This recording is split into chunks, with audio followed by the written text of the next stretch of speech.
meruntuhkan akhlak dengan pelbagai cara, seperti menggunakan media massa dengan membiaya dan menganjur sesuatu program. Ia bertujuan menimbulkan kegelisahan orang ramai yang berpegang pada agama dan berakhlak baik dengan menubuhkan unsur-unsur kekufuran dan keganasan. Mereka menguasai filem, syarikat-syarikat perfilman, syarikat-syarikat berita.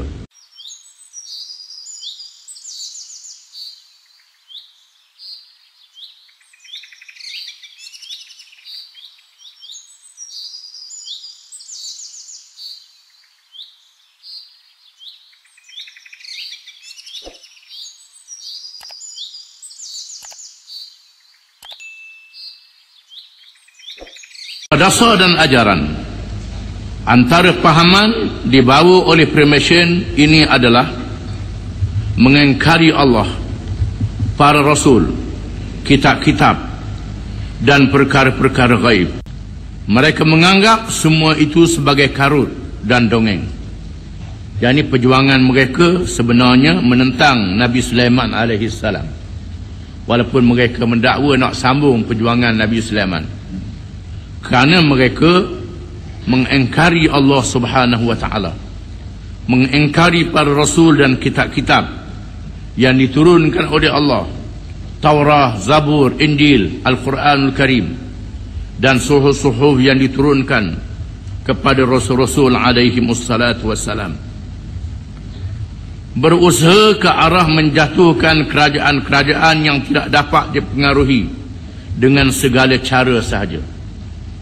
Mana-mana kerajaan yang mereka tak boleh pengaruh, mereka akan jatuhkan kerajaan itu. Mereka berusaha akan tumbangkan kerajaan itu. Kerajaan yang boleh kekal ialah kerajaan yang sokong mereka, ataupun pemimpin-pemimpinnya menjadi ahli mereka. Pemimpin kerajaan, raja-raja, presiden, menteri, ketua-ketua hakim, ketua tentera, ketua polis yang menjadi ahli Freemason.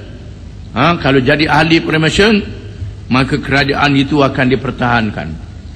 Kalau sekiranya kerajaan itu kerajaan yang tak boleh dipengaruhi oleh Freemason, maka akan diusaha sedaya upaya untuk dijatuhkan. Mengharuskan perkara yang haram seperti zina dan memperalatkan wanita perempuan bagi mempengaruhi pemerintah. Mereka menggunakan duit, menggunakan perempuan untuk menguasai pemimpin-pemimpin negara dengan tujuan untuk merosakkan negara yang berkenaan supaya ikut kepada telunjuk mereka, ikut kepada kemahuan mereka dan kehendak mereka. Apalagi kalau pemimpin itu sudah jauh dengan Islam, sudah jauh dengan agama, maka lagi galaklah untuk ikut pertubuhan-pertubuhan yang seperti ini. Mewujudkan dorang bangsa selain Yahudi kepada beberapa kelas. Mereka menganggap bangsa selain Yahudi bertaraf rendah dan berusaha melalagakan mereka dengan mencetuskan perang dan sebagainya. Yang pertama, mereka menganggap manusia yang sebenar ialah bangsa Yahudi. Lain pada Yahudi dinamakan Goyim. Goyim, sejenis hayawan, sejenis binatang. Oleh kerana itu, maka Darwin yang membawa teori manusia daripada binatang. Kita pun ajar di sekolah-sekolah, ajar di sekolah-sekolah manusia daripada binatang. Padanglah dengar Darwin mengatakan manusia daripada binatang, bukan daripada Adam. Orang Yahudi daripada Adam. Manusia yang bukan Yahudi ini daripada binatang belaka. Kita pun ikut dia sama. Ini ialah pengaruh Freemason. Membekalkan senjata kepada kumpulan-kumpulan pemberontak. Mana-mana kumpulan pemberontak yang menimbulkan huru-hara dibekalkan senjata. Sama ada untuk menjatuhkan kerajaan ataupun kerajaan yang jatuh tapi negeri jadi huru-hara dengan adanya pemberontak. Dia boleh menegar senjata. Di mana mereka ni memiliki kilang-kilang senjata, berniaga senjata dengan menjual kepada pemberontak-pemberontak. Hari ini tambah pula dengan perniagaan dadah. Perniagaan dadah ni juga ada terlibat dengan Freemason. menimbulkan perbalahan-perbalahan kaum di beberapa buah negara dunia, menimbulkan pergaduhan di antara bangsa, di antara kaum. Islam menggalakkan perpaduan kaum, memerintah dengan adil. Bila Islam memerintah, yang pertama ajak orang masuk Islam. Yang kedua, kalau orang tak mau masuk Islam, kita tak paksa dia masuk Islam, biar dia duduk di bawah pemerintahan Islam yang adil. Islam adalah Islam, bangsa itu satu bab lain. Kita tak paksa bangsa-bangsa masuk Islam. Bangsa yang tak masuk Islam duduk di bawah pemerintah, dengan damai, dengan baik. Meruntuhkan akhlak dengan pelbagai cara, seperti menggunakan media massa dengan membiaya dan menganjur sesuatu program. Ia bertujuan menimbulkan kegelisahan orang ramai yang berpegang pada agama dan berakhlak baik, dengan menubuhkan unsur-unsur kekufuran dan keganasan. Mereka menguasai filem, syarikat-syarikat perfilman, syarikat-syarikat berita, mengeluarkan majalah, mengeluarkan siaran TV yang disiarkan di seluruh dunia. Ini dikuasai oleh mereka, dengan membawa cerita-cerita yang merosakkan akhlak, yang meruntuhkan akidah, yang melemahkan manusia berpegang dengan agama, yang melalaikan. Ini ialah cara Freemason. Menggalakkan rasuah dan keruntuhan akhlak di kalangan pemimpin-pemimpin dan pegawai-pegawai kerajaan. Mereka melakukan kegiatan itu bagi memperalakkan golongan eksekutif, pegawai-pegawai tinggi, pegawai besar kerajaan, digalakkan dalam majlis-majlis parti, anjuran-anjuran tari-menari, bertukar bining, minum arak, dadah dan lain-lain. Ini cara rasuah. Rasuah, melalui rasuah, mereka beri suap untuk perniagaan mereka dan untuk perancangan mereka yang jahat. Ini dalam negara kita pun banyak juga tersebar benda macam ni. Itu adalah pengaruh Freemason.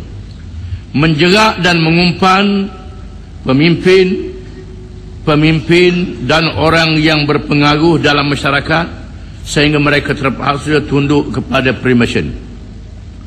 Mereka mengumpan pemimpin-pemimpin. Pemimpin-pemimpin diumpan oleh mereka, supaya terpengaruh dengan Freemason. Pemimpin-pemimpin dalam kerajaan dan orang-orang yang berpengaruh dalam masyarakat digalakkan masuk pertubuhan mereka di atas nama kebajikan, di atas nama perkara baik, di atas nama persaudaraan, macam-macam di atas nama itu. Kemudian diisi dengan program-program yang merosakkan, menubuhkan beberapa persatuan dan pertubuhan yang dapat menarik golongan kenamaan supaya masuk ke dalam perangkap mereka. Contohnya pertubuhan Lions Club, Rotary Club dan sebagainya. Ini adalah cabang-cabang Freemason. Cabang-cabang Freemason ditubuhkan dengan tujuan di atas nama kebajikan. Mula-mula masuk Lion Club, masuk Rotary Club dulu. Lepas tu diangkat martabat dia sedikit demi sedikit. Itu cara dia. Lion Club ni kita tengok bagus, bantu orang miskin, bantu orang susah, beri hadiah mesin jahit, beri hadiah motosikal, beri hadiah macam-macam. Ini Lion Club. Lion Club di atas nama pertubuhan. Di atas nama pertubuhan, bila orang tu galik, dia angkat tinggi lagi. Begitulah seterusnya. Mempengaruhi belia-belia melalui kegiatan-kegiatan tertentu seperti sokan, pelancongan dan sebagainya. Mereka mempengaruhi belia dengan kegiatan-kegiatan sokan. Sokan tidak menjadi salah. Bukannya salah sokan tu, memang suka. Dalam suka tu diisi dengan perkara maksiat. Main sokan tidak salah, tapi mestilah sembahyang, mesti memakai pakaian yang menutup aurat. Tapi Freemason ini dia masukkan benda-benda maksiat untuk merosakkan orang. Pelancongan, melawak sana melawak sini. Tuhan sebut dalam Quran, qul siru fil ard fanzuru kaifa kana aqibatul mukadzibin. Berjalanlah kamu di muka bumi dan lihat akibat yang ditimpa oleh kaum-kaum yang mendustakan ajaran Allah Ta'ala. Tujuan kita melawak untuk melihat kejadian alam, untuk melihat kemusnahan kaum-kaum yang durhakakan Allah, supaya kita mengambil iktibar dan pengajaran. Tetapi puak-puak Freemason ni dia buat pelancongan, kemudian diisi dengan perkara-perkara maksiat. Hari ini diatur pelancongan kapal. Pelancongan kapal, dia buat kapal besar, dia beri percuma, dia ambil belia-belia daripada negara-negara dunia, dicampur lelaki dan perempuan, dihibur dalam kapal tu, berjalan melawat satu negeri. Ini dengan tujuan untuk menganjurkan majlis-majlis maksiat. Ini adalah anjuran Freemason dan sebagainya, berbagai-bagai kegiatan lagi mempengaruhi kerajaan supaya menaungi kegiatan-kegiatan yang mereka lakukan. Bila mereka buat kegiatan, mereka kata majlis ini dia naungi oleh tuanku sekian, dinaungi oleh pemersui sekian, dinaungi oleh Perdana Menteri, oleh menteri sekian. Dia buat satu majlis ni di bawah naungan Sianu bin Sianu, orang besar, jadi tak boleh nak ganggu. Melahirkan teori-teori dan ideologi yang menyesatkan. Mereka melahirkan teori-teori dan ideologi yang berkait dengan politik, yang berkait dengan ekonomi, yang berkait dengan pendidikan, yang menyesatkan orang, yang menyeleweng daripada petunjuk Allah, daripada agama Islam. Dan banyak orang Islam terpengaruh. Bermula dengan sekularisme. Agama tak ada hubungan dengan politik, tak ada hubungan dengan ekonomi, tak ada hubungan dengan hal dunia. Maka kita boleh ambil apa-apa teori daripada barat, apa teori daripada timur, apa teori yang direka oleh manusia, diambil sehingga kita meninggal petunjuk Allah dalam Quran yang berkait dengan memerintah negara, yang berkait dengan berniaga, yang berkait dengan bertanam, yang berkait dengan perkara kehidupan yang disebut dalam Quran, ditinggalkan kerana berpegang dengan teori-teori rekaan manusia. Mempengaruhi pertubuhan-pertubuhan antara bangsa dan pelbagai bidang, sama ada politik, seperti pertubuhan bangsa-bangsa bersatu, ekonomi dan masyarakat. Mereka mempengaruhi pertubuhan-pertubuhan antara bangsa, termasuk bangsa-bangsa bersatu dan cawangan-cawangannya. Bangsa-bangsa bersatu ialah pertubuhan antara negara dunia yang ditubuhkan selepas Perang Dunia Kedua dengan tujuan untuk mewujudkan keamanan.